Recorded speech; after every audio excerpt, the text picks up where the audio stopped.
All right, how's everybody doing today? Hotep, hey, this is Michael Imhotep, founder of the African History Network, host of the African History Network show. It is Saturday, July 27th, 2024, and we are live. So I wanted to come on for a few minutes and talk about my new 12-week online history course that starts up today. Ancient Kemet, the Moors, and the Ma'afa, Understanding the Transatlantic Slave Trade, what they didn't teach you in school. So I wanted to do a overview, do a class preview of this class, and some people have been asking me when am I going to teach the class again. So class is going to start today as soon as I finish this broadcast. It's going to be each Saturday, 4 p.m. Eastern Standard Time. Okay. Now we have the class lesson plan at our website, AfricanHistoryNetwork.com, AfricanHistoryNetwork.com. So when you register for the class, you'll see the class lesson plan there, and you can download the class lesson plan also. We deal with thousands of years of history and what leads up to the transatlantic slave trade taking place. I do a PowerPoint presentation. We have book references, articles, video clips, so you'll never look at history the same way again. If we look here at the class lesson plan, we can't start studying our history in slavery, even when we study the transatlantic slave trade, which is important to study. We can't start in 1619 or in the 1440s when the Portuguese get involved in the transatlantic slave trade. We know the transatlantic slave trade starts about 1441 with the Portuguese. We have to understand the history chronologically. We have to understand the history chronologically and deal with the 800-year occupation of Europe by the Africans known as the Moors, who enter into the Iberian Peninsula, today known as Spain and Portugal, from North Africa in 711 AD. They go through Morocco in 711 AD.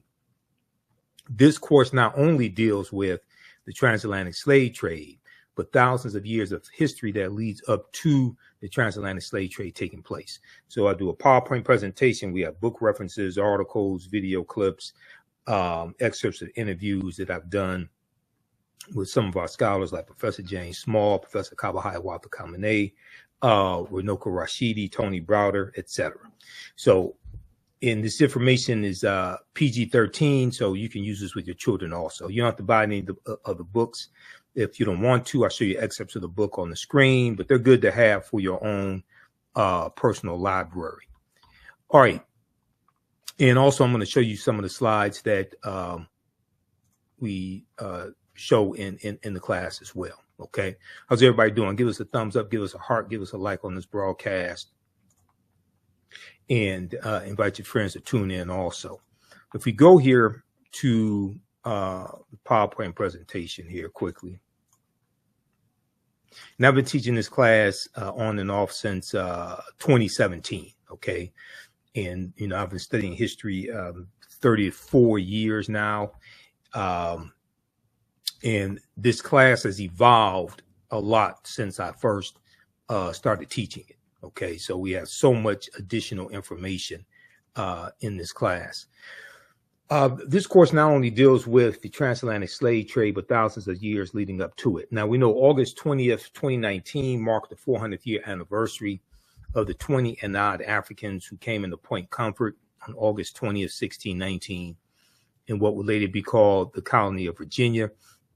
This was known as the Year of Return, as many African Americans were and continue to connect to Africa and traveling to Ghana and other West African countries. When we discuss the transatlantic slave trade, we first have to understand that African people are the original people of North, Central, and South America, and have been in the land we call the United States of America at least 51,700 years. And these were the Khoisan that Dr. David Imhotep talks about in his book, The First Americans Were Africans, Documented Evidence. Now, over the past few years, we have seen an increasing attack on African American history, the rights of African Americans, etc.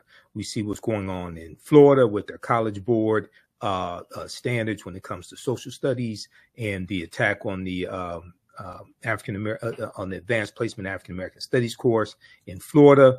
We saw protests behind that. We saw renewed attacks over the past few years when it comes to teaching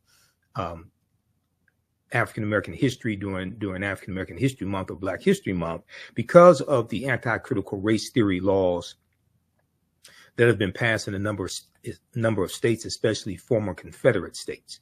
Okay, we've seen articles like this one here: mock slave auctions, racist lessons, how U.S. history class often traumatizes, dehumanizes Black students. Or that was from USA Today. Or this one here from USA Today: Republican state lawmakers want to punish schools that teach the 1619 Project. We've seen a backlash to the racial reckoning that was taking place in various parts of the country because of the killing of George Floyd, May 25th, 2020. And Project 2023 is a continuation of Project 2025, I should say, is a continuation of that backlash. Now, I first found out about Project 2025 in 2023. I've been talking about it since 2023. It was, I think it was August of 2023 when it was first released by the Heritage Foundation. Okay, so I've been talking about it since then. We saw this piece here from NBC News. New Florida standards teach students that some Black people benefited from slavery because it taught useful skills.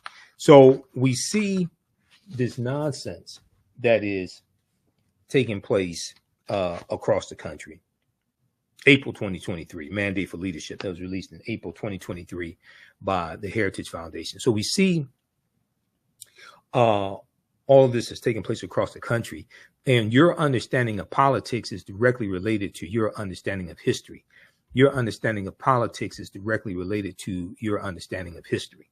Okay, so if we look at the course outline, now we have this course outline right on the homepage of our website, AfricanHistoryNetwork.com. So this class is going to be taught on Saturdays, 4 p.m. Eastern Standard Time. We're going to teach class number 1 as soon as I finish this broadcast here today. So this class starts up Saturday, July 27th, 2024. And when you scroll down the page, we have the first class that I teach, Black Resistance Movements, from Christopher Columbus to the Haitian Revolution and the Black Power Movement, 1492 to 1968. That's the second class that I teach. This is the first class right here. Ancient Kemet, the Moors, and the Ma'afa, understanding the transatlantic slave trade, what they didn't teach you in school. So when you scroll down, click right here to register for this full course. Classes on sale, $80. Then we have the lesson plan right here, and you can download this lesson plan as well. So this is a scheduled for a 12-week online course. So if we look at, I'm going to highlight some of the lesson plan here, some of what we're going to cover.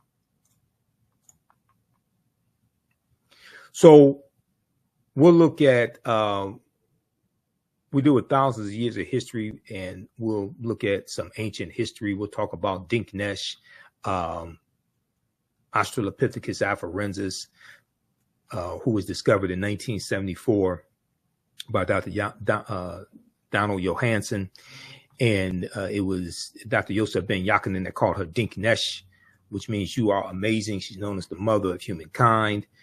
We'll look at a global timeline of history. BlackPast.org has a really good global timeline of history. We'll look at things like the Berlin Conference, 1884, 1885, to try to get a good understanding of this chronology of history. So during the overview of the class, during class number 1, I'll try to lay a foundation and look at some different periods of time for us to get a better understanding of history and how this chronology of history plays out. And when we have these discussions, you know, I understand that people come to the discussion with different levels of understanding of history, okay, different levels of understanding of history.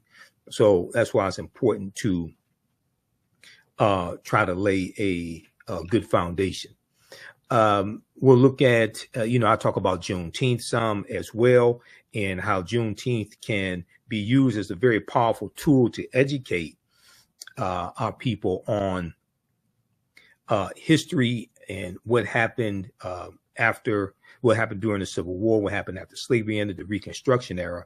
But also we have to protect the history of Juneteenth and correct the history of Juneteenth.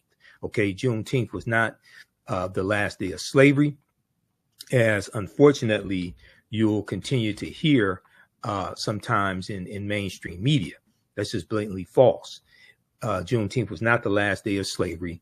We know the Emancipation Proclamation did not legally free the slaves. And we know that Kentucky and Delaware did not abolish slavery until December 18th, 1865, because Kentucky and Delaware were exempt from the Emancipation Proclamation.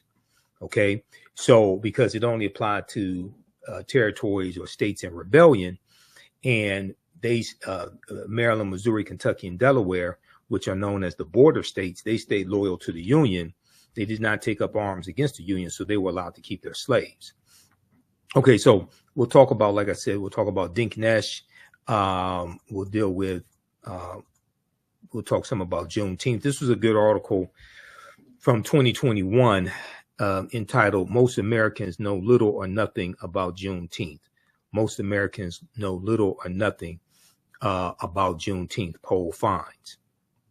Now, some know more today, but even for, African Americans, I speak at some various Juneteenth celebrations. And even, this past June, a lot of people who I was encountering really didn't understand the history of Juneteenth, the fact that the Emancipation Proclamation did not free the slaves. And even when we talk about June 19th, 1865, in Galveston, Texas, Major General Gordon Granger delivering General Order Number 3.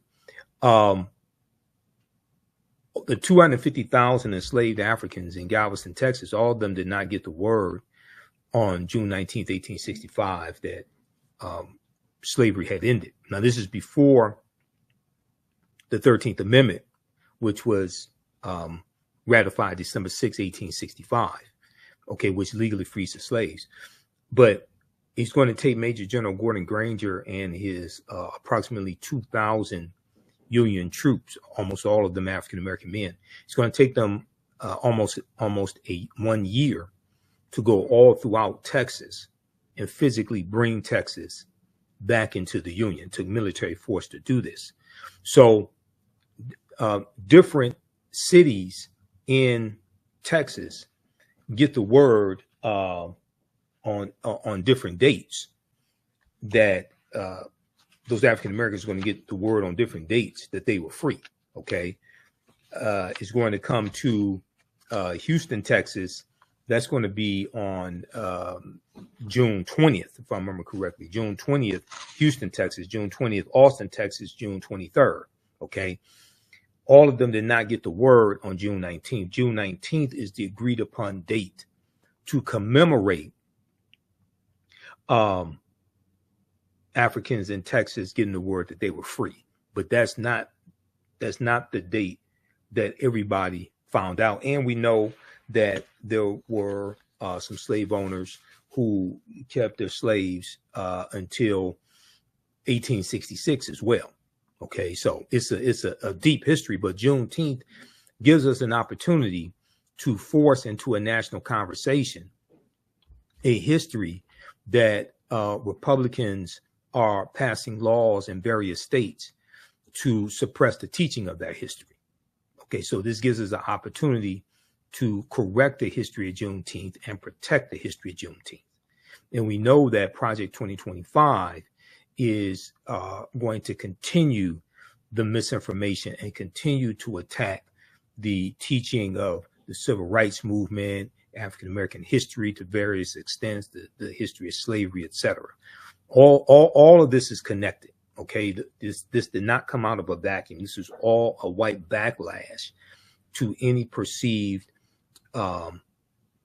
periods of advancement that African Americans make. And we see that we can trace really the beginning of a lot of this going back to September 2020, when Donald Trump did a executive order banning critical race theory in when it comes to training for federal employees.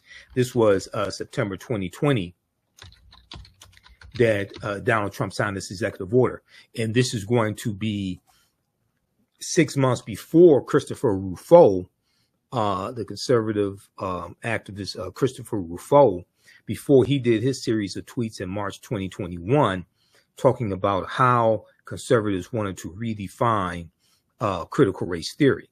So if you look at this, and they wanted to make it an umbrella term to deal with anything that they didn't like about race, racism, the teaching of African-American history, things like this. They wanted to redefine the term critical race theory. But very quickly here, and see, once again, your understanding of politics is directly related to your understanding of history. So we have to understand that politics is the legal distribution of scarce wealth, power, and resources, and the writing of laws, statutes, ordinances, amendments, and treaties, their adoption, interpretation, and enforcement. So this article from NBCnews.com, how Trump ignited the fight over critical race theory in schools. Republican lawmakers across the country have proposed bills to ban critical race theory in K-12 schools. Here's what that really means. Well, critical race theory is not taught in K-12. So they're just making this up to create a straw man attack, to just create a false target so that they can then get laws passed that they already wanted to get passed. Okay. This article is by Shar Adams from May 10th, 2021. And the part that I want to focus in on here in this piece talks about Donald Trump. The proposed policies mimic former President Donald Trump's September memo, September 2020 memo ordering the Office of Management and Budget to stop funding, training on critical race theory for federal employees, calling it a quote unquote propaganda effort, propaganda effort. A lot of this starts with Donald Trump. And then you're going to have the echo chamber of Fox News. You're going to have the push for parent organizations like Moms Against Liberty to run for school boards, school board positions, to push book bans, things of this nature. They're fighting these culture wars. Okay, Republicans are fighting these culture wars. Around the same time of September 2020, Donald Trump condemned the 1619 Project, a Pulitzer Prize winning 2019 New York Times report led by reporter Nicole Hannah-Jones that holds America was truly founded not in 1776, but in 1619, when the first enslaved people were brought to the colonies. Educators embraced this message and began utilizing the 1619 Project and looking for resources to teach a more holistic history of the country.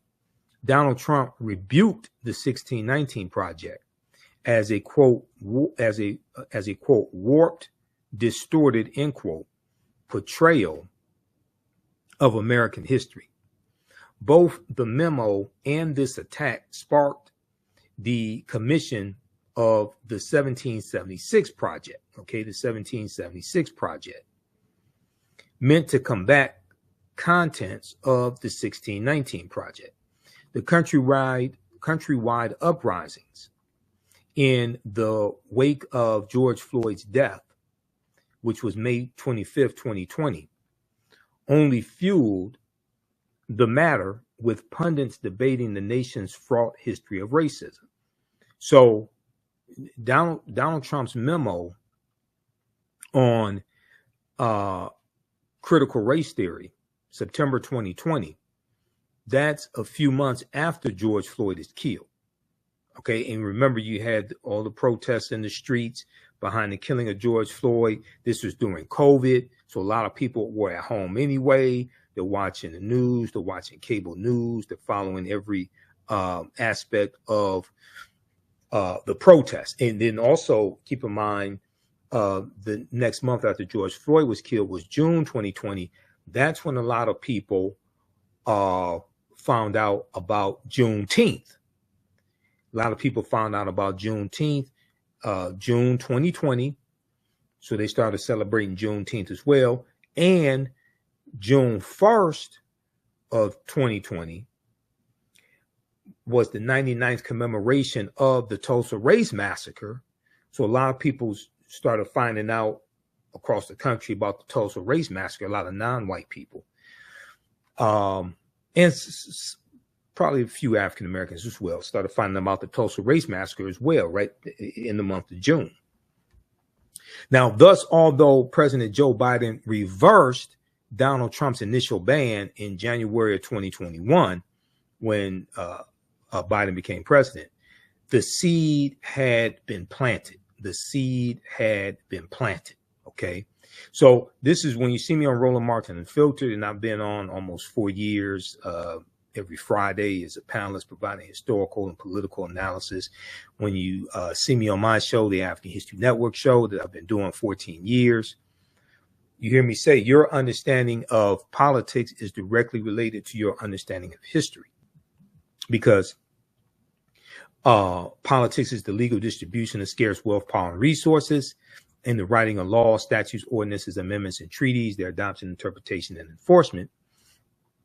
And laws and policies shape conditions, impact economies, movements come about to fight against conditions, to get laws and policies put in place to address conditions. Okay, so we see this continuum. Well, a good example of that would be the modern day civil rights movement fighting against segregation that was written into state constitutions, like the Alabama State Constitution of 1901, Mississippi State Constitution of 1890, which was a result of the collapse of Reconstruction in 1877, and then Jim Crow laws being written into place, written in the state constitution, so the white supremacists could take back control of state government and local government and suppress the African American vote. Okay, and this is all a legacy of slavery and the Civil War. All right, so we'll look at going back to our outline of what we're going to cover in the class, because we have a ton of information to cover. Okay, 80 to 100 articles we'll look at. It's a 12-week online course. There's about 15 books that we reference as well. They have about 200 slides in my slideshow presentation that I put together. We'll talk about Imhotep, the world's first multi-genius, father of medicine. Imhotep means he who comes in peace in the ancient Medu Neter language. We'll look at the dating systems of BC and AD, popularized by the English monk Bede, the Venerable Bede. It's important to understand dating systems, whether you're talking about BC, AD, or BCE, before the Common Era, or CE, Common Era. We'll talk some about the 1619 Project, and much of what we've been told about the 1619 Project is wrong. Much of what we've been told about the 1619, much of what we've been told about Virginia's first Africans in 1619 is wrong. There's a good article from VirginiaMercury.com that talks about this. I've dealt with this history a number of times as well. And if we look at here, I'm going to flip over to the slideshow presentation for a minute. Because one was not talked about is the fact that African people were here going back at least 51,700 years. These were the Khoisan, who come from Southern Africa, and they're the ancestors to the Ainu and the Twa, okay? And they go all around the world. 1526, before 1619, there was 1526. This is 93 years before Jamestown, Virginia. A really good article from the Washington Post. Before 1619, there was 1526. The mystery of the first enslaved Africans and what became the United States. Spanish explorers brought 100 slaves to a doomed settlement in South Carolina or Georgia. Within weeks, the subjugated revolted, then vanished. Okay. Then when we look at this piece here, now this is a historical marker at Point Comfort in Virginia, and it says first Africans of Virginia, and it says the first documented Africans in Virginia arrived. Let me see. Let me go to me look directly at my slide. The first documented Africans in Virginia arrived here in August 1619 on the White Lion, which was a pirate ship. The White Lion, as English privateer, an English privateer based in the Netherlands. Colonial officials traded food for the 20 and odd Africans who had been captured from a Portuguese slave ship. Now, the Portuguese slave ship was the San Juan Batista. That was the name of it, the San Juan Batista.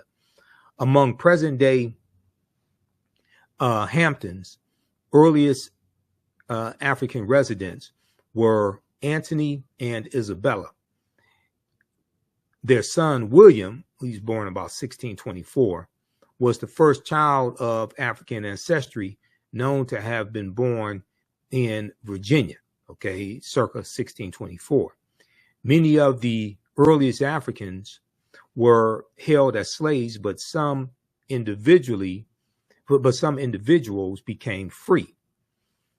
A legal framework for hereditary lifelong slavery to Virginia evolved during the 1600s. The United States abolished slavery in 1865. So if we codified slave laws didn't exist in 1619 in the colonies and what will become the 13 colonies. First colony to have codified slave laws is going to be Massachusetts, 1641. In chapter 2 of Before the Mayflower by Lerone Bennett Jr., Lerone Bennett Jr. Lays his history out. And my copy of Before the Mayflower is here somewhere in the office. But if we look here at this article briefly from VirginiaMercury.com, I'm going to pull this up here. So how's everybody doing today? How you like this type of information? Are you learning anything? Give us a thumbs up. Give us a heart. Give us a like on this broadcast.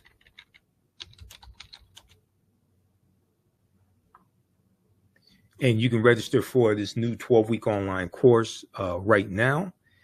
We're going to have class number 1 today. This starts up Saturday, July 27th, 2024. So we're going to jump into class number 1 as soon as I finish this class preview.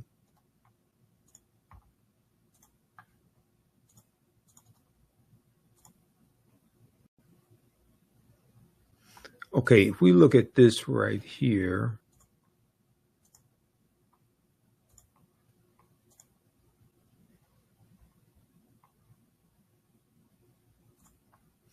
Much of what we've been told about Virginia's 1619 first Africans is wrong.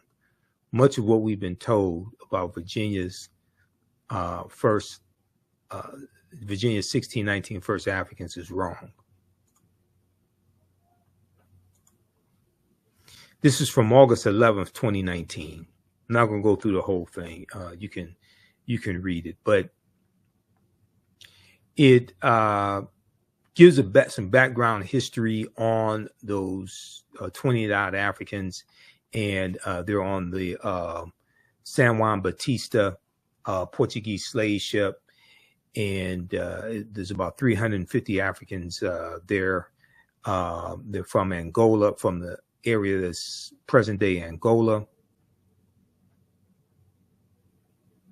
In late August, one of the English ships, the White Lion, showed up at Point Comfort at the mouth of the James River in present-day Hampton, Virginia, and sold perhaps 30 slaves for desperately needed supplies. Was this the beginning of slavery in the New World? No, historians say the Spanish had enslaved Africans in present-day Latin America for more than a century. Was this the beginning of slavery in what became the U.S.? No, the Spanish took enslaved Africans to a settlement in the present-day Carolinas, North Carolina, South Carolina, in 1526. Those Africans rebelled and the settlement failed. Also, the Spanish took African slaves to St. Augustine, which, unlike the Jamestown colony in Virginia, still thrives in 1565. Quote, Americans tend to forget about the Spanish colonies in North America and focus only on the English heritage, said Adam W. Dean, a University of Lynchburg historian who specializes in slavery, the Civil War, and Reconstruction. In an exhibition, the Virginia Museum of History and Culture in Richmond calls the Point Comfort arrivals the first enslaved Africans in British North America, the first enslaved Africans in British North America. Other sources use similar language. Other sources use similar language.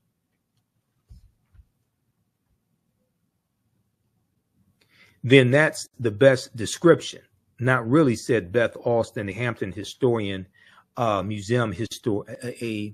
Hampton History Museum historian who wrote a 17-page report on the 1619 Africans. It turns out that enslaved Africans were taken to English-controlled Bermuda, part of North America in 1616, okay, Beth Alston said. Then what kind of first was Point Comfort's 1619? Here are all the qualifiers that have to go with that. The first documented Africans to arrive in mainland English America. Okay, so read the rest of this right here. But a lot of what we know about the 29 Africans in 1619 in Point Comfort, which was it was actually Hampton, Virginia, not Jamestown. A lot of what we have been taught, a lot of what we think we know is wrong. So check out this piece here from VirginiaMercury.com, and then look at the article from the Washington Post dealing with 1526, because 1526 is not talked about a lot when it comes to history. And so many people focus on 1619, but I'm like, well, wait a second. If you want to talk about Africans being enslaved, Africans were being enslaved 93 years before 1619. This is before 1619. There was 1526. Let's get this up. This is from the Washington Post.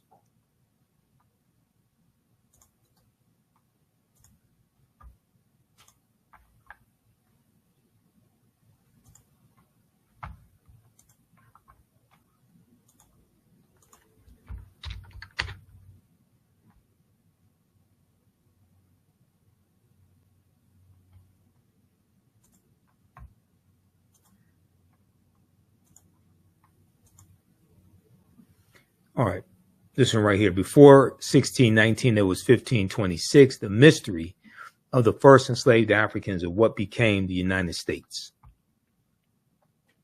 Spanish explorers brought 100 slaves to a doomed settlement in South Carolina or Georgia. Within weeks, the subjugated revolted, then vanished. Now, this is from, what year is this? This is from September 7th, 2019 by Jillian Brockhale for the Washington Post. Really a good article. And I'll constantly hear people talk about 1619. But notice when people talk about this, very few mention 1526.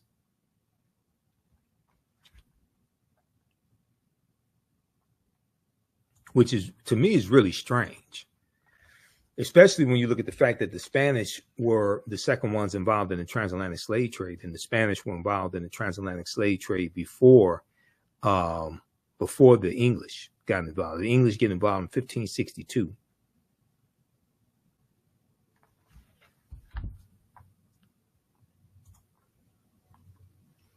All right, let's continue. I want to go back to the class outline here. All right, so we'll look at some of the history of 1619 and 1526. We'll look at the language spoken in the film Black Panther, because the film Black Panther is something that we study in the class as well, as the film Black Panther relates to African culture, African language, and African history. Okay, it's a powerful movie on multiple levels. Okay, the film Black Panther. It's a powerful movie on multiple levels.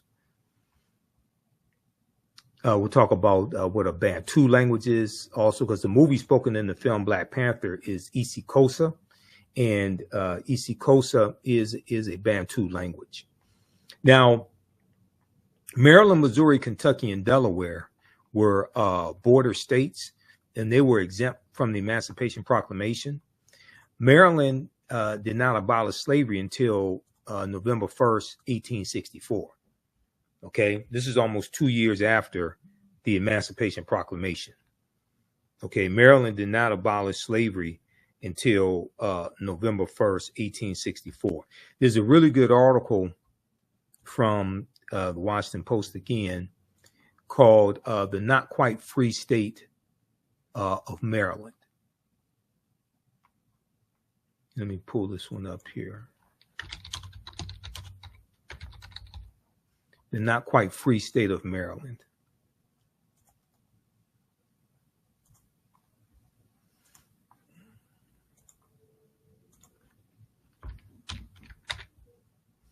And this is one of the articles that we'll look at in the class. I use this in this class and my second class on Black resistance movements, looking at history 1492 to 1968.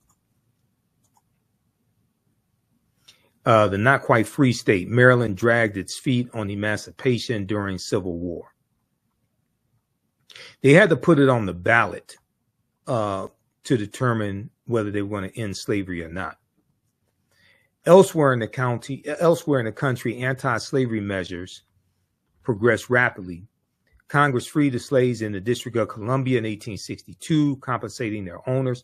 This was the Compensated Emancipation Act of April 16, 1862. That only applied to Washington, D.C. It did not apply to the rest of the country. Okay, that only applied to slaveholders in Washington, D.C. And there is a good piece from, I think, Zen Education Project that talks about this.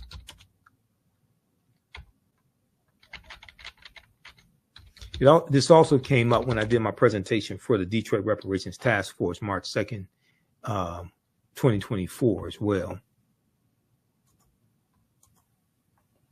But Zen Education Project has a piece on this, and Senate.gov also, official website of the U.S. Senate. The Emancipation Proclamation, which freed the slaves in the states that seceded, went into effect on January 1st, 1863, but Maryland did not act until 1864 when it held a referendum. And even then, the outcome was not at all certain. The vote tipped in favor of abolition only after the absentee ballots of soldiers fighting for the North were counted. The final tally was 30,174 in favor of freeing the slaves to 29,799 against freeing the slaves. Okay, so there's only about 400 and some votes that separated those who wanted to free the slaves from those who did not want to. On November 1st, 1864, Maryland slaves were declared free only a few months before Congress would approve the 13th Amendment abolishing slavery. Many blacks in Maryland had taken matters into their own hands by that time, either escaping to the district or enlisting in the Union Army, where they served as freemen. Okay, so read the rest of this piece right here. The Not Quite Free State, Maryland dragged its feet on emancipation during the Civil War.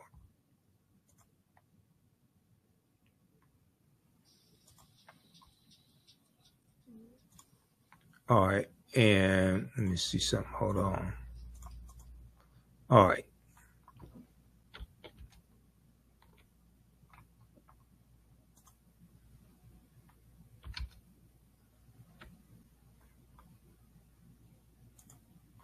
Okay, let's continue. I want to go back to the course outline here. Oh, also, let me show you this article. This is from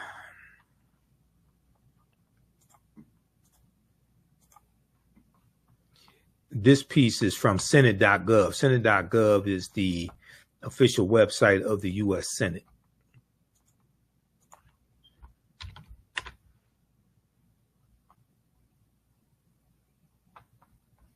This deals with the Compensated Emancipation Act of April 16th, 1862. Landmark legislation, the District of Columbia Compensated Emancipation Act. Okay. And you had about 2,900 petitions filed.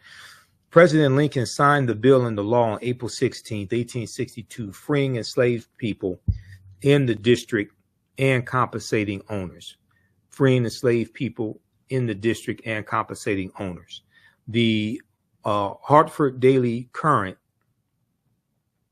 celebrated that, quote, not a slave exists in the District of Columbia. Their shackles have fallen, never to be restored. In the months following the enactment of the law, commissioners approved more than 930 petitions, granting freedom to 2,989 former enslaved people. Yeah, 2,000, almost 3,000 were freed. Okay. DC Emancipation Day has been celebrated in the district each year since 1862. Just 5 months later, in September 1862, using his powers as commander-in-chief, Lincoln announced his intention to emancipate enslaved people located in the states, quote unquote, in rebellion, located in the states, quote unquote, in rebellion.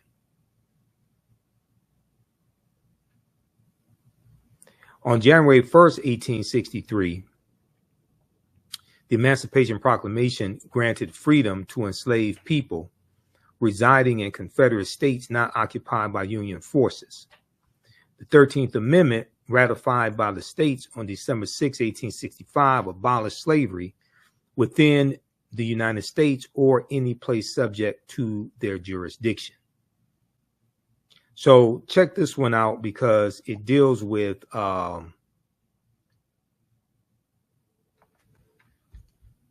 it really deals with correcting a lot of misinformation about history.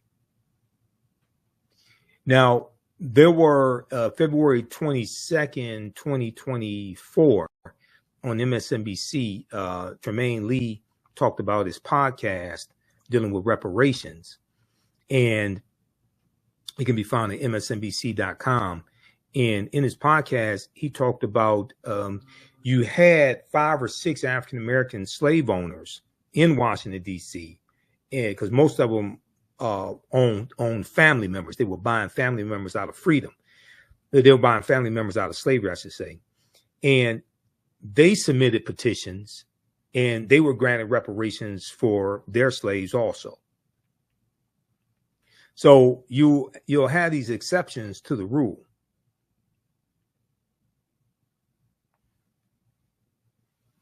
You'll have these exceptions to the rule. All right, let's go back and look at the class outline. Who still needs to register for this online course? Class number 1 starts today. We'll be here a few more minutes, and I'm going to jump into class at our online school and start teaching this class. This is Ancient Kemet, the Moors, and the Ma'afa, Understanding the Transatlantic Slave Trade, what they didn't teach you in school. And I'm going to post the link here to register for this class. Just a second here. This content is PG-13, so you can use this content with your children also.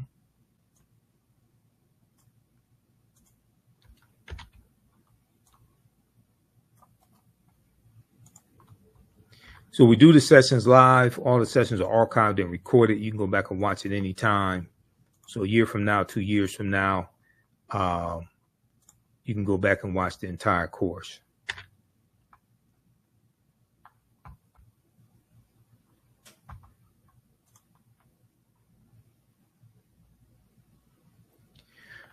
All right, so we'll deal with the language spoken in the film Black Panther, which is Isikosa. We'll talk about what the word Wakanda means. Wakanda is a real word, and we see it in the Omaha, Ponca, and Sioux Indian languages. We'll look at the real-life African and indigenous inspirations behind the folklore that we see in the film Black Panther. Also, Malcolm X, March 29th, 1964, when he delivered the Ballad of the Bullet in Washington Heights, New York. Malcolm X used the term African American. I don't know why people think that the Reverend Jesse Jackson created the term African American. That's just blatant nonsense. This is what happens when we don't understand history. He reintroduced the term African American, but he did not create the term African American. I don't know why people would think that. So I did this post on Facebook in February of 2024. I think it was February 7th. And I said, did you know Malcolm X used the term African American in the Ballad of the Bullet? On March 29th, 1964, but also April 3rd, 1964. No, Reverend Jesse Jackson did not create the term. No, the Reverend Jesse Jackson did not create the term African American. And if you have the book Malcolm X Speaks, which has speeches from Malcolm X in 1963, 1964, and 65, so later in his life. It's edited with prefatory notes by George Brightman. This book right here, okay? They have the version of the Ballad of the Bullet from April 3rd, 1964. He delivered in Cleveland, Ohio, Corey Methodist Church, Cleveland, Ohio. Page 36, what I have highlighted here, he says, right now in this country, if you and I, 22 million African Americans, that's what we are, Africans who are in America. You're nothing but Africans. Okay. So read that and research Brother Malcolm.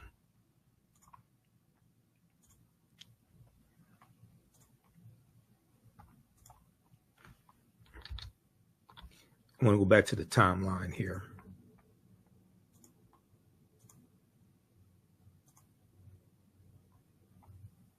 So the term African American is much older than we thought. There's a good article from the New York Times dealing with this. The term African American dates back to 1782. It's not a nationality. It's an ethnic group. Nobody said it was a nationality. Because you have people that pop up on your timeline. African American is not a nationality. Nobody said it was. And then they say, oh, you can't be from two continents. Why don't you go tell that to Asian Americans? See what they say. The term, let's see. Okay.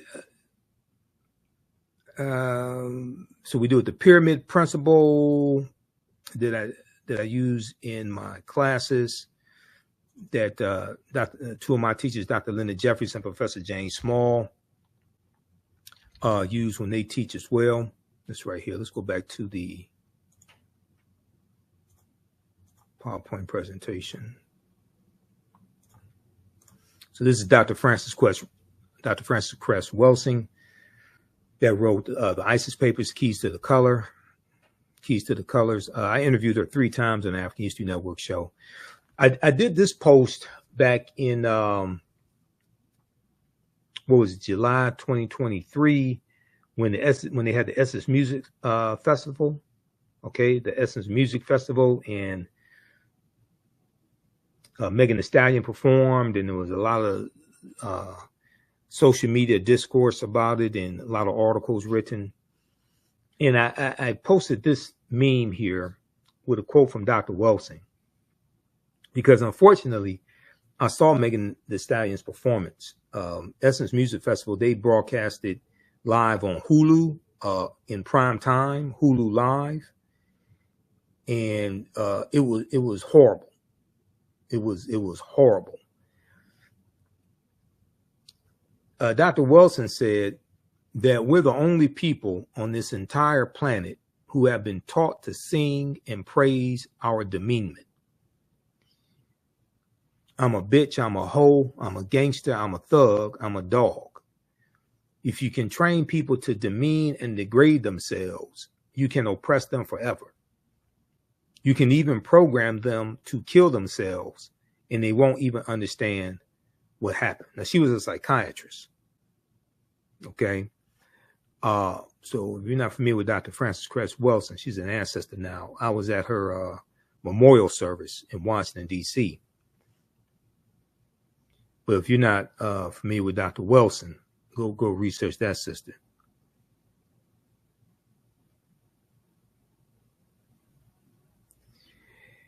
And there was this article here from okplayer.com. India Ari criticizes Megan Thee Stallion and Janelle Monáe for sexual essence festival performances. Go read that. But when we look at the pyramid principle, and two of my teachers, Dr. Leonard Jeffries and Professor James Small, use the pyramid principle when they teach. You have the foundation of the pyramid is African history and culture. African history and culture. It's African history and culture that gives us our VIPs, our values, our interests, and our principles. This gives us this gives us a cultural paradigm that we see reality through. And the cultural paradigm influences the two sides of the pyramid, which is economic empowerment and political empowerment. And it's our history and culture that influences how we engage in economic empowerment, how we engage in economics, and how we understand economics, and how we engage in politics. Because politics is more than just voting. Voting is important, but it's only one small part of politics. Politics is the legal distribution of scarce wealth, power, and resources, and the writing of laws, statutes, ordinances, amendments, and treaties, their adoption, interpretation, and enforcement. So we have to have a synthesis of all three of these, not just one or two. We have to have a synthesis of all three of these. And when you look at different African empires, different African cultures that we like to talk about throughout history, whether it's ancient Kemet, whether it's Abyssinia, Ethiopia, whether it's Nubia, Ta-Nehisi, whether it's Ghana, Songhai, Mali, those empires, you know, they had some type of political structure. They had some type of cultural structure as well, some type of cultural foundation, historical foundation. They had some type of political structure, but also some type of economic structure as well. Usually they have some type of means of exchange, some type of currency, whether it's gold or salt, whether it's on the barter system, but they have some type of economic structure. And you may have some type of African marketplace. They may do trade with other nations, but we're gonna see this in ancient times. We're going to see agriculture. We're going to see some type of enterprise take place, some type of commerce. So we're going to see all of this in these different African empires. Okay. So why should African Americans today be any different? Why should African Americans today be any different?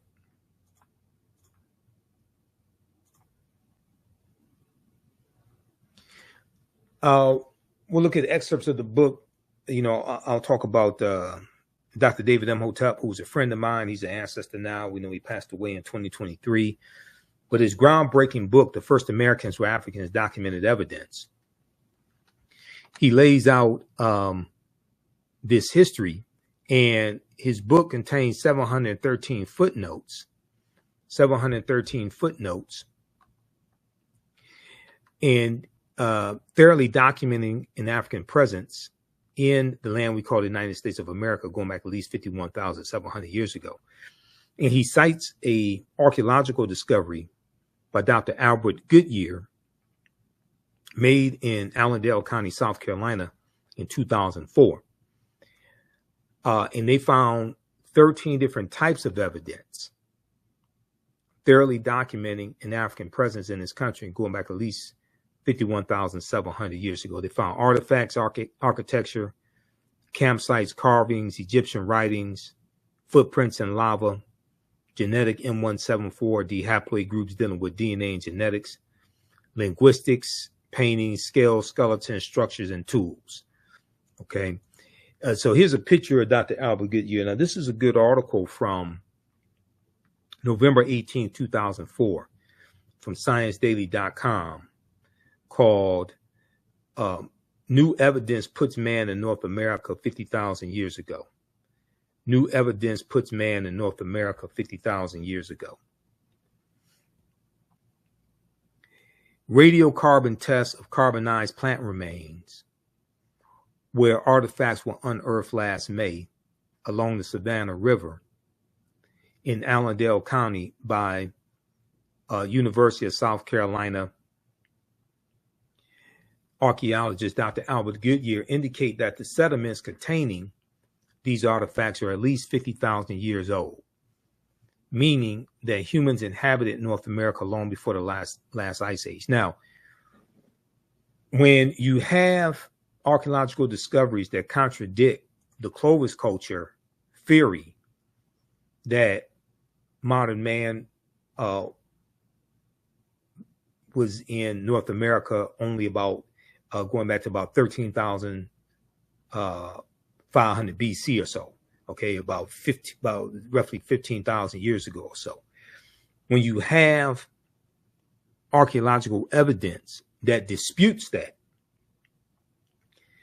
the establishment in archaeology pushes back on that and really tries to subvert that information.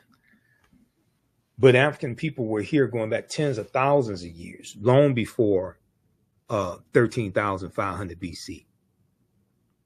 So these Africans would have been the Khoisan, who have the oldest DNA on the planet. An October 2012 genetic study published in Science magazine found that the Khoisan in Southern Africa are the oldest ethnic group of modern humans, with their ancestral line originating about 10,000 years ago. The Khoisan, formerly called by the derogatory term Bushmen, are genetically unique, and no other currently known population has separated so early from our common modern human ancestor, according to the report. Now, here are a couple Khoisan women. Okay. The Khoisan live mainly in Southern Africa, in territories spanning Botswana, Namibia, Angola, Zambia, Zimbabwe, and South Africa. They are largely divided into two groups: hunters and gatherers, the Sans people, and keepers of the livestock, known as the Khoi people. Now, Sara Baartman, Sartre J. Baartman, Hottentot Venus, okay, was Khoisan. Okay, she was Khoi from Southern Africa.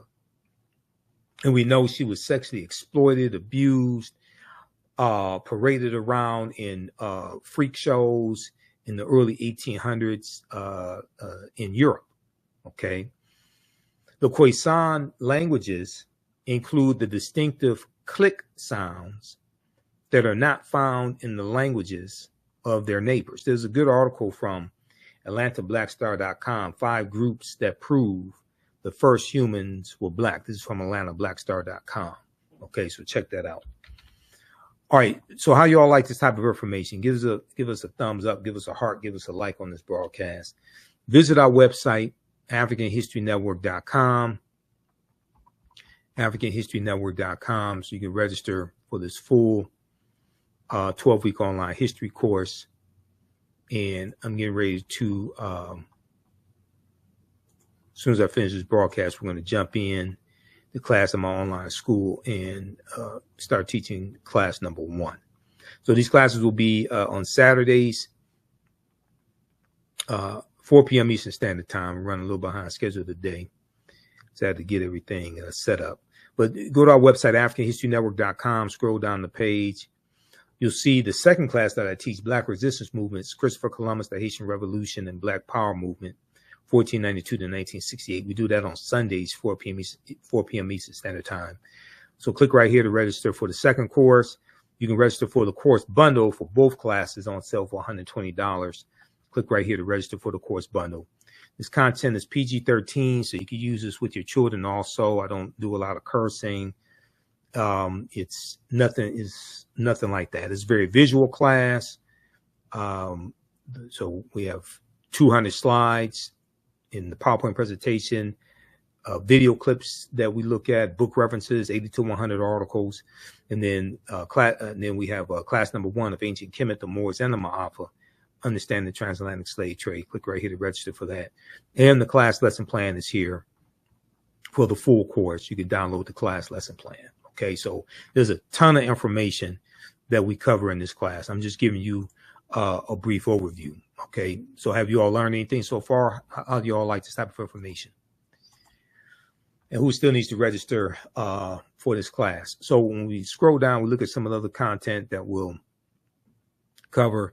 We'll look at archaeological discoveries that keep causing the scientists and archaeologists and paleontologists to push the timelines back. And these are archaeological discoveries that show an African presence in parts of the world earlier than people thought. Okay, so there was one good article, Recap Humans Are 100,000 Years Older Than We Thought. This is from the New York Post. We'll look at the lost city. There were 2 lost cities of Egypt. One, dazzling Aten, which was discovered a few years ago, but then also Tanis Heraklion, which was discovered about 2013. Tanis Heraklion, the lost city of Egypt.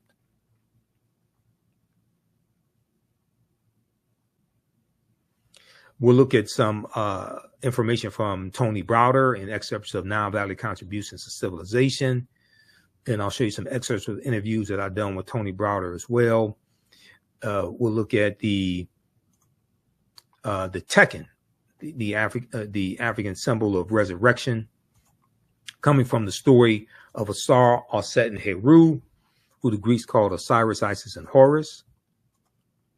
So we're going to go through and look at some of the slides here from the presentation, from the PowerPoint presentation. I'm going to show you a few excerpts of lectures I've done as well in the class. You'll get that also. So Tanis Heraklion, the lost city of Egypt. There was a good article from yahoonews.com, April 30th, 2013, that dealt with sunken Egyptian city reveals 1,200-year-old secrets. And they picked up this article from The Telegraph, which is a UK publication. The Telegraph reports that 150 feet beneath the surface of Egypt's Bay of Abu Qir, they found 64 ships, 16-foot tall statues, 700 anchors, countless gold coins, and smaller artifacts. Archaeologist Frank Gaudillo estimates Tanis Heraklion was built around 8th century BC.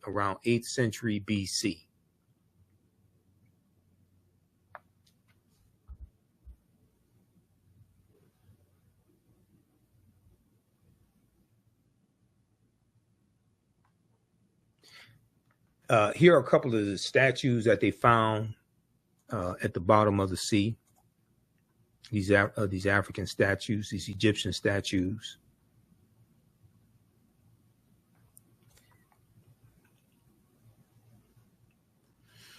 This was a good article dealing with an archaeological discovery from out of Morocco, June 7th, 2017. We're older than we thought. New find pushes human origin back 100,000 years. We're older than we thought. New find pushes human origin back 100,000 years. Modern humans evolved much earlier than previously thought, researchers reported Wednesday. New discoveries at a rich site in Morocco show modern humans were hunting and probably cooking game animals 300,000 years ago, 100,000 years earlier than scientists have believed until now. 100,000 years earlier than scientists have believed until now. New discoveries and new dating methods show that, in fact, many of the bones belong to modern Homo sapiens, and they lived as far back as 300,000 to 350,000 years ago. So the deeper they dig, the blacker the planet gets. Okay, the more research they do, the older we get. When these new discoveries come out, they keep having to push the timeline back. You know, Juvenile had that song back about 1999, back that thing up. When these archaeological discoveries come out, they keep having to back the timelines up. They keep having to back the timelines up. And as more discoveries come out that show an African presence in this land called the United States of America, going back 50,000 years ago or more, it becomes harder and harder for the archaeologists to keep pushing the Clovis culture theory. If you saw the interview that I did with Professor Manu Ampem in February 2024, and I've been re-airing excerpts of that because I put together a segment where I deal with Morgan Freeman recently saying he detests Black History Month and he thinks Black History Month is stupid. And in my interview with Professor Manu Ampem, we talked about Dr. Carter G. Woodson and the creation of Negro History Week, but the work that Dr. Woodson was doing with the Association for the Study of African American Life and History, originally Association for the Study of Negro Life and History, ASALH, that he co-founded September 9th, 1915 in Chicago. And the research that he was doing on the continent of Africa and the research he was doing on Ethiopia and Egypt, things of this nature. Okay. All right. So check this out here. Then we'll look at some information. So we look at different African empires, whether it's Nubia, it dates back to about 4,500 BCE. Nubia is the mother of ancient Kemet, ancient Egypt. This was a good discovery right here. Scientists disappointed when he finds out that ancient Egyptian pharaohs were Black Africans. Let's take a look at this. But the CT scan has one more surprise for Alejandro. Shammai's ethnicity. Well, they have just told me that Shammai had Nubian features, which means that their ruling family was probably Nubian, and that was unexpected. Examining Shammai's anatomy closely, the thickness of his bones and the shape of his nasal cavity, the anthropologists think he was a Black African, likely from neighboring Nubia. A huge revelation that challenges the prevailing image of the Egyptian ruling class. We always thought the ancient Egyptian elites were Mediterranean type, and in this sense, Shammai is representing the society of the frontier, in which different ethnic groups were mixed. At the end, it doesn't matter the color of your skin. Shammai was Egyptian. The archaeologist in the video is Alejandro Jimenez Serrano. He and his team found a tomb on the western bank of the Nile, opposite Aswan. And as you might have heard, the mummy was called Shammai. So who was Shammai? Not much is known about him, but the little that we know is that he was an ancient Egyptian official who... Okay, so now he's saying it doesn't matter the color of your skin. But what happened was they proved that he was Africoid. They proved that he was African. And when things like this are revealed, it just turns the archaeological world upside down. Now, this discovery, this is another discovery. Let me show you this right here. This was a video that Tony Browder sent me. after I interviewed Tony. I interviewed Tony April 2023. We dealt with the importance of Nile Valley contribution, the importance of Nile Valley history. Okay. And we used 2 books in the class from Tony Browder. You don't have to buy any of the books if you don't want to, but you should buy them to support Tony's work. But we used 2 books in the class from Tony Browder. Nile Valley Contributions to Civilization is one of them. And then also Egypt on the Potomac is another one. But Nile Valley Contributions to Civilization is, where is it?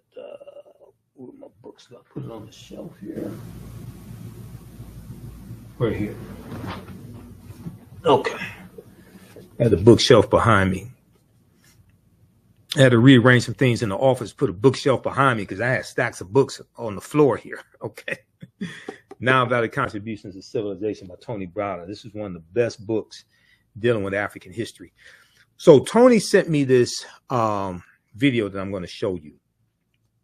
And what I did was I added to this video an excerpt of an interview that I did with Professor James Small.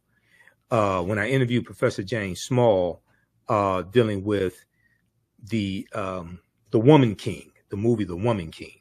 Okay.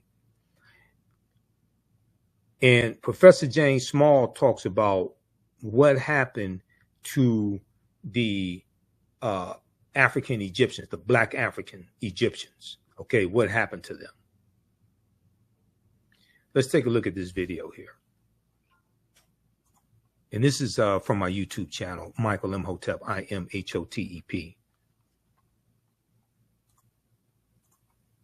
We're now very happy to be joined by our next guest, Dexter Caffey, the founder of Smart Eye app, who recently learned of an eye-opening discovery of his own ancient past, all thanks to a DNA test. He is joining us now by Zoom from Atlanta. Hello, Dexter. Hello, Emily. How are you? It's so good to see you. Last time was here in Israel. We got to get you back here, but we'll have to settle for Zoom now. You have such an interesting history. Please explain what made you do a DNA test, and then what happened when you found out all of a sudden that you're related to Ramses III. That's a great question, Emily. Well, about a year and a half ago, I traveled to places like Israel, France, and different places like that. And so what happened was people would always ask a normal question, where are you from? And I would say the States, United States. And the people I saw in France would say, no, where are you really from? And I said, the States. That's all I know. And so that question stuck with me for a long time. And I just said, where am I actually from? I mean, I know I'm American, but where my DNA is from. And so I said, well, let me take my DNA test. It was a 23andMe DNA test. And I took the test, and I was shocked when I saw the results. It came back, and it showed that I was actually a direct descendant of the Pharaoh Ramses III. And I knew nothing of the pharaohs. Didn't know much about Egypt, but everything you hear about, Bible stories and things like that. So for me, it was a huge shock, and that's how I found out about it. Wow. So obviously you took it deeper and deeper. You saw all of these synchronicities in looking at images of the pharaoh, how much you and even your brother look like them. And your own company has like an eye logo that looks like the Eye of Horus, unconnected to any of this. So what did this open up for you in terms of your own knowledge and learning about this? I remember I was actually laying in my bed on Christmas Day, 2021, and I was going through my 23andMe DNA test, and that's when I saw that I was connected to the Pharaoh Ramses III. And again, I knew nothing of this situation. And so I looked up a sculpture of the Pharaoh Ramses III, and when I saw the sculpture, I literally screamed. And my wife said, Dexter, what's wrong? I said, this guy from 4,000 years ago, we look just alike. And she said, Dexter, wait a minute. There were no pictures from 4,000 years ago. I said, no, his sculpture was the Pharaoh Ramses III. His sculpture, we look like identical twins. And she said, let me see it. She saw it. She said, oh, my goodness. And then I continued to go over different sculptures, looking online. And I saw the sculpture that looked just like my brother. If you could show that on the screen, it'd be absolutely amazing. But it was, and I looked at the sculpture and I said, this looks just like my brother Joe. And I called my brother Joe and I said, I'm going to send you something. And he said, where'd you get that from? It looks just like me. I said, that's a sculpture of the Pharaoh Ramses III. And he said, oh my God. I said, that's over 4,000 years old. It looks identical, just like you. So we were blown away, completely blown away. And talk about the synchronicities. It's funny how, the universe speaks to us. So you have a company that with the eye is a logo. You even have a dog that's similar to the dogs of Pharaoh. What? As I kept digging more and more, I had a friend who's here in the States. He's from Israel, and he said, Dexter, he said, your logo that you have for your company, the eye that you started like over 4 years ago, looks just like the logo from the Pharaoh Ramses III. I said, what are you talking about? What did they have? And they had the Eye of Horus. And I looked at it, I said, oh my goodness, they had an eye as their logo, and my company's logo was an eye. And again, keep in mind, Emily, I found this out about a year ago. But I had my company established for over 4 years before that, my startup. And so I just kept continuing. I said, this is crazy. We actually have the same image, logo. And so I kept digging further, and I found out that they had dogs called the Pharaoh Hound, which is in the same family as the dogs that I own called Whippets, which are sight hounds. So they run just as fast, chase small prey. That's what they were bred for. So, and then I continued to look at it further, and I said, wait a minute, what was the Pharaoh Ramses III's name? When I actually looked it up, it was, they had different names, of course, but the name was Seti, S-E-T-I, Seti number 2. That was the Pharaoh Ramses III name. Seti number 1 was his father, the one that was the fought against Moses and the let my people go situation. So Seti number 2 was Pharaoh Ramses III. And I said, wait a minute, my company's name is actually Smart Eye Technology Incorporated. If you take the first letters, Smart Eye Technology Incorporated, it comes out to SETI. That blew my mind. I said, this is insane. So everything connected. And I'll never forget, Emily, my first trip to Israel in 2015, I went to the Negev Desert, and I felt so comfortable in a Negev Desert. I remember saying to myself, I feel like I could live here. But when I did more research, I found out that the Pharaoh Ramses III spent years in the Negev Desert trading. So, again, these are all things I'm learning, and I felt like so much at home, and I just realized why. Wow, it's incredible. So obviously you're still on your learning journey of, what this all means, but what is it like to kind of be this person who happened to get a test, discover this, and now we're also learning a little bit about what pharaohs look like. We have images from the 10 Commandments, as you notice, but what does this tell you? What do you want to do with this information? I think it's all still learning. I'm still learning. If you saw the image of how I look just like the Pharaoh Ramses III, every day when I look up in the mirror, I look in the mirror and I just see myself, and I said, this is crazy that this image that I see is identical to me. And this was from 4,000 years ago. So I'm still shocked every day when I wake up and look at it. Thank you so much, Dexter. Next time we'll interview you right here in studio when you get to Israel. Much appreciated. But there's a conflict between Dahomey and the Yoruba land. Yoruba land is being invaded by the British, or by this time have been invaded by the British. This is the great burning of Benin and the robbing of Benin of all of its wealth and art and so forth that we hear about in history, but we don't connect it to nothing, right? But there's a greater Yoruba war going on between the people. And these boundaries called Nigeria, they're not there then, okay? Right. They're greater boundaries. People have other kinds of kingdom designs. And there's conflicts between some of these kingdoms, mostly around trade. Okay, but you got something else happening at the same time. As the Muslim wars of genocide and ethnic cleansing has taken place in the Nile Valley with the Mamluk Turks and the Seljuk Turks, and then finally the Ottoman Turks by the 9th century and the end of the 9th century, beginning of the 10th century. They're pushing millions of people out of the Nile Valley into West Africa. Y'all hear what I'm saying? They're pushing millions of people out of the Nile Valley into West Africa, in through Chad, in through Cameroon, into Nigeria, down into Ghana. This population, through what is called Burkina Faso, this is the population of the people. Everybody always asks, what happened to the Egyptians? Well, we're talking to each other here right now, okay? Because a great number of those refugees, millions of refugees, scattered to the south and to the west, because of the Turkish and the Arab ethnic cleansing that goes on for hundreds of years leading up to the 1400s, are caught as the vulnerable population in what becomes known as the transatlantic slave trade. And I know a lot of us don't go there with that piece, but you got to understand, who are these people? And so the kingdoms like Dahomey on the coast, somebody coming from the north, that's the northeast, have brought captives that they want to sell. So another community, because they don't need that expansion in their population, and this group of captives was either hostile to them or refugees that they felt was taking their space away from them. Okay. And that population, most time, that refugee population was at least able to defend itself, end up being caught in the trade. And it wasn't a trade at all. It was a war of genocide against African people. There was no transatlantic slave trade. Nobody was trading anything. People were being captured. People were being murdered. People were being raped. Villages were being burned to the ground. Okay? People were being slaughtered to get enough so you could make $200-300 in that day's money, which would be a couple of $1,000s in this day's money, or for one human being to do labor in the Western Hemisphere, where he was worked to death in 10 to 15 years and would be replaced with someone else, a process that went on for 400 years plus. All right, so look, that's going to do it for us. Be sure to visit our website. Okay, so there's an here.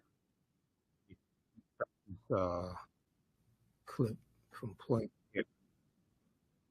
All right, so that's two excellent segments that I put together in one video, and that was a fantastic interview I did with Professor James Small dealing with The Woman King, the movie The Woman King. We did an extensive interview. It was about 2 hours back in 2022. So that's on my YouTube channel, Michael Imhotep, IMHOTEP.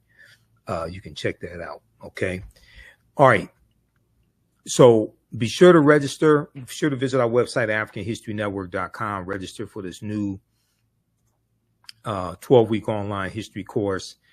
Class number 1 starts Saturday, July 27th, 2024. We're going to jump in for an abbreviated class as soon as I finish this broadcast here. So you can register for it right now. Register for the full course. And you can download the class lesson plan, the full class lesson plan here for the entire course. Okay, I want to go back to the PowerPoint presentation here briefly. And this is just a brief preview of the content we're going to cover in this class, because I've only skimmed the surface of the course lesson plans. Okay, I've only just skimmed the surface of what we're going to cover in this class. So Kemet, Egypt is often referred to, well, the U.S. is often referred to as Egypt of the West. We know the layout of Washington, D.C. is based upon the layout of ancient Kemet, ancient Egypt. Tony Browder deals with this in his book, Egypt on the Potomac,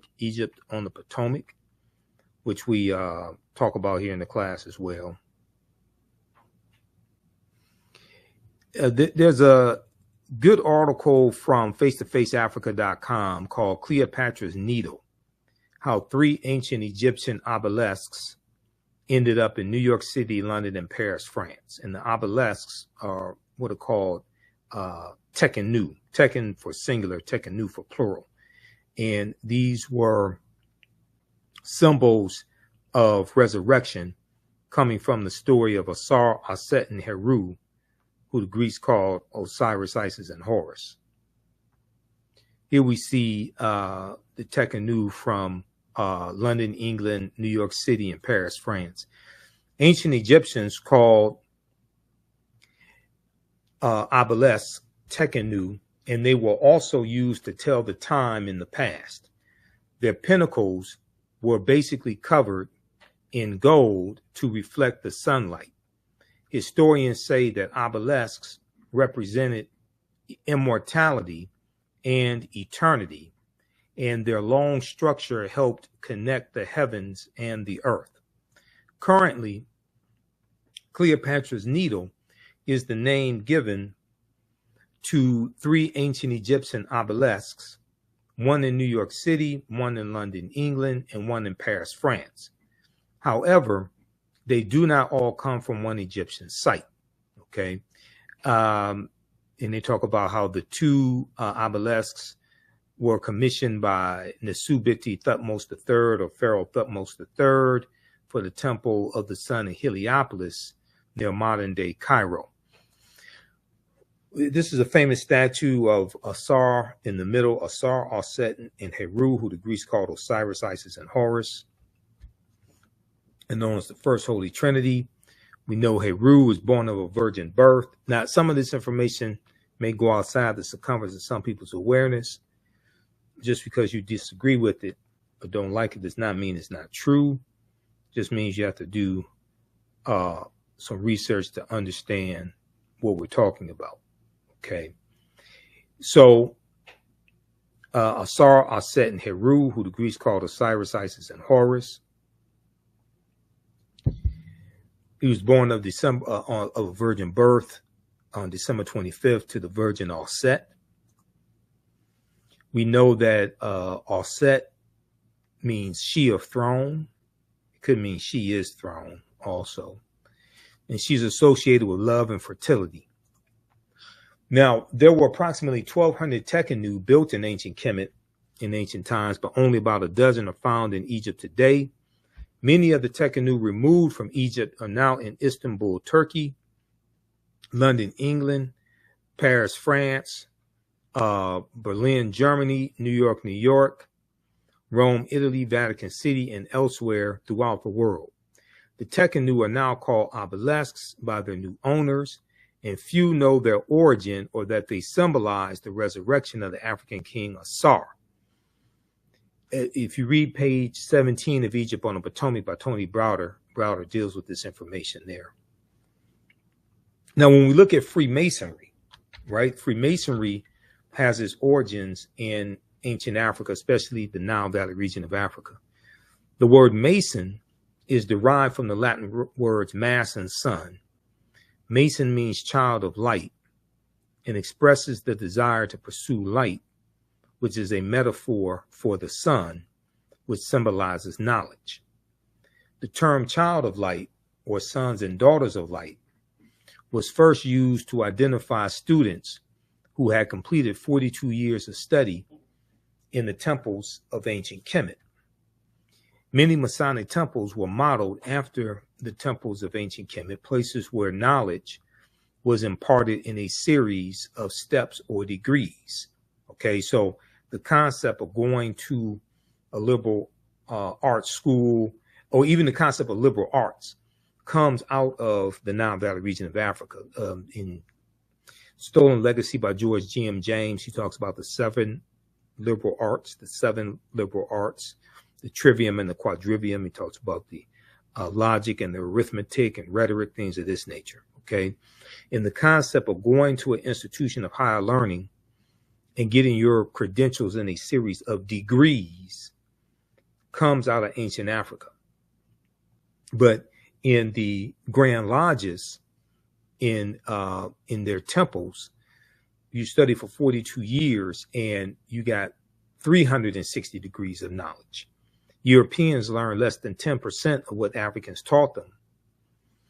In the ancient Egyptian mystery system, ancient Kemetic mystery system, Europeans learn less than 10% of what the ancient Africans taught them. So the highest degree in Freemasonry is 33 degrees. Okay, 10% of 360 is 36. 33 is less than the 36. They learn less than 10% of what the Africans knew, the ancient Africans knew. Now, Masonic temples are considered houses of light or temples of learning, the the house of life. Okay. The term Mason, child of light, is a direct reference to the highest degree of the ancient Kemetic education system. The 33 degrees of instruction within Freemasonry represent a fraction of the 360 degrees of instruction that comprised the Kemetic system of education. Yet with less than 10% of the wisdom of ancient Kemet, Freemasons have held position of influence and power throughout the world for over 200 years. Okay, read page 33 of Egypt on the Potomac by Tony Browder. Also, 50 of the 56 signers of the Declaration of Independence and 13 of the 13 signers of the U.S. Constitution were Freemasons. And 4 of the first 5 U.S. presidents were Freemasons, and there have been 14 Freemasons who have been U.S. presidents altogether. Read page 18 of Egypt on the Potomac. So here's a famous his famous statue of Alset and Heru, and then from Alset and Heru we get the Black Madonna and Child, and from that we get the White Mary and Jesus. As you have a rise in European powers coming out of the Dark Ages, going into like the 1400s, 1500s, as you have a rise in European powers, you start having a rise in the dominance of the European phenotype and a suppression of the African phenotype. And we're going to see this reflected in artwork. We're going to see this reflected in things like when Michelangelo paints the Sistine Chapel, okay, in the early 1600s, I think it was, he paints the Sistine Chapel. He uses his aunt and uncle as the model for Adam and Eve. We know that Europeans were worshiping the Black Madonna and Child even before the Moors go in.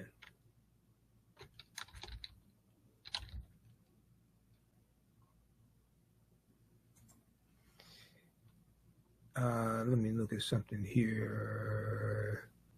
Yeah, early 1500, 1508 to 1512. Yeah, early 16th century. The Sistine Chapel is painted. Okay, I'm going to post a link here again so you can register for this course. We're going to wrap up here in a few minutes. I'm going to jump in so we can teach the first portion of this class.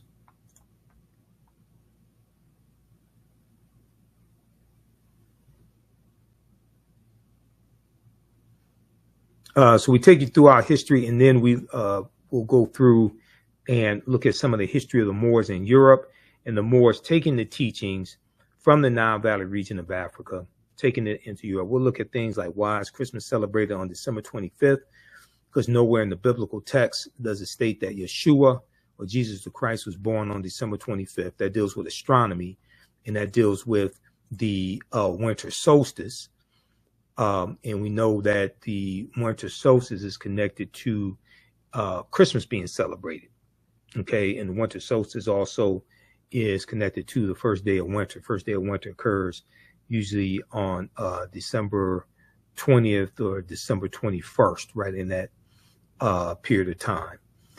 And December 25th marks an increase in the amount of sunlight.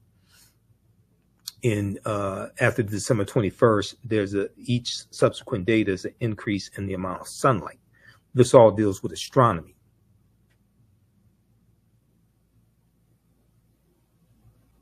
So we'll look at some of the history of the Moors going into Europe, and they go in from Morocco into Spain and Portugal, what at that time was called the Iberian Peninsula.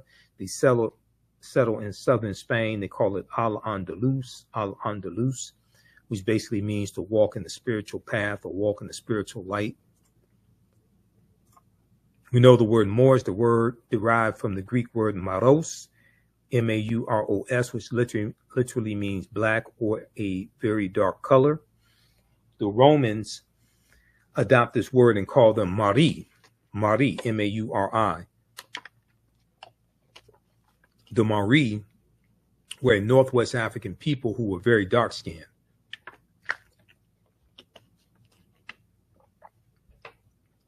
The Romans will refer to the region of Northwest Africa as Mauritania, Mauritania is Latin and means the land of the black-skinned people. You'll also see the term Marish, M-A-U-R-I-S-H, Marish. Now, Romans later adopt the word as a reference for the black-skinned inhabitants they encountered in Africa. If you look at pages 527 and 187, The Golden Age of the Moor, edited by Dr. Ivan Van Sertima, he breaks down this history. So we'll go through and look at some of that history. We'll look at some history of General Tariq ibn Ziyad, who goes in, invades in 711 AD into the Iberian Peninsula, and Tariq and his army, they're going to defeat the Vandals and the Visigoths.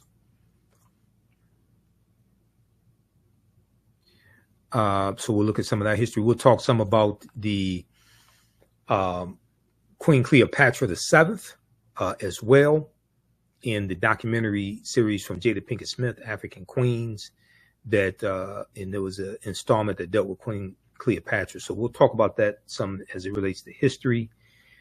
There's so much in the class that we deal with, and then we'll, as we go throughout history, look at this history chronologically.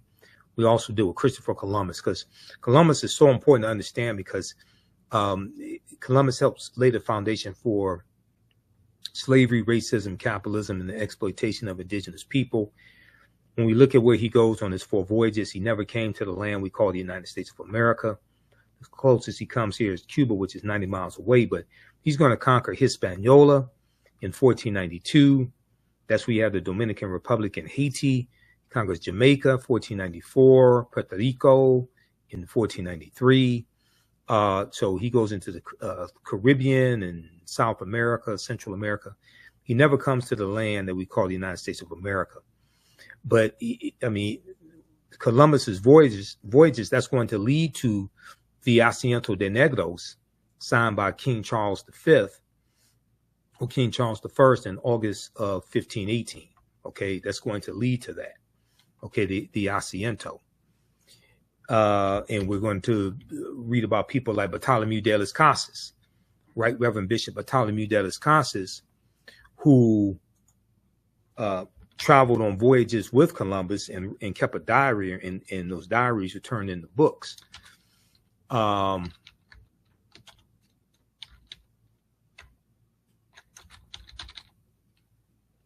Britannica.com has a good article dealing with the Asiento de Negros.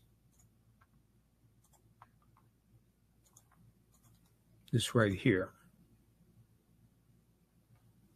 And this was a license the Spanish crown issued to various European nations and slave traders, etc. And they paid a tribute, they paid a fee each year to Spain to be able to supply them with African slaves. This is drastically going to expand the transatlantic slave trade. Asiento de Negros, between the early 16th and mid 18th century, an agreement between the Spanish crown and a private person or another sovereign power, by which the latter was granted a monopoly in supplying African slaves for the Spanish colonies in the Americas.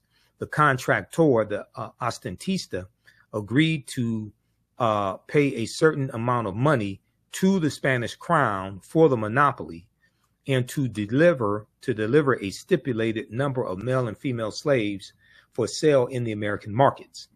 The first such contractor was a Genoese company that in 1517 agreed to supply 1,000 slaves over an 8-year period. Okay, so who had never heard of the Asiento de Negros? This is what's going to drastically expand the transatlantic slave trade. So these are the type of things that we deal with in this class. There's so much history that we cover. Okay, so visit our website, AfricanHistoryNetwork.com. Register for this class and the second class that I teach on Sundays. Black Resistance Movements, Christopher Columbus, the Haitian Revolution, and Black Power Movement, 1492 to 1968. That's on Sundays. Next class, Sunday, July 28th, 2024, 4 p.m. Eastern Standard Time. Click right here to register for that. You can register for the bundle pack of courses. You get both classes for $120. If you've taken any of my online courses in the past, if you paid to take any of my online courses in the past, let me rephrase that, you'll get a discount on the bundle pack of both of these classes. So just email me through the website or email me at ahnshow@theafricanhistorynetwork.com, and we'll get you enrolled at a discount.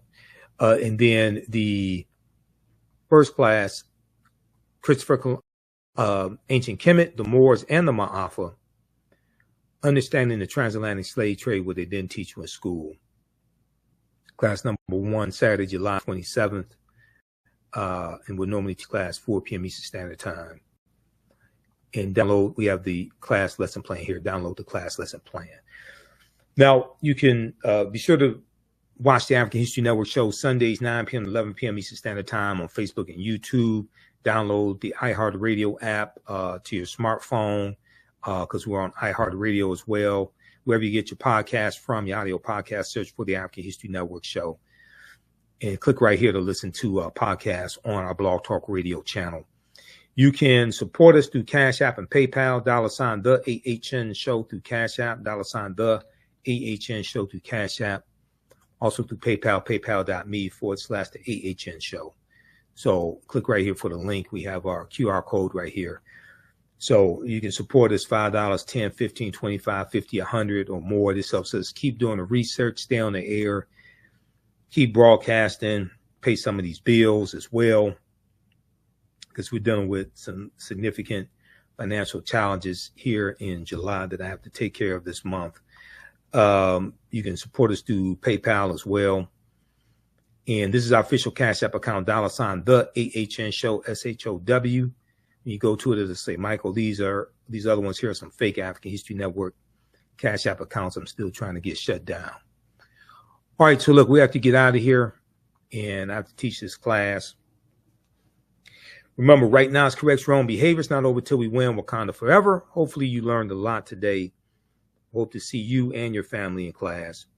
Follow us on our Facebook fan page, The African History Network, The African History Network. Follow us on our YouTube channel, Michael Imhotep, IMHOTEP. And turn on live notifications so you know when we go live. Remember, right now it's correct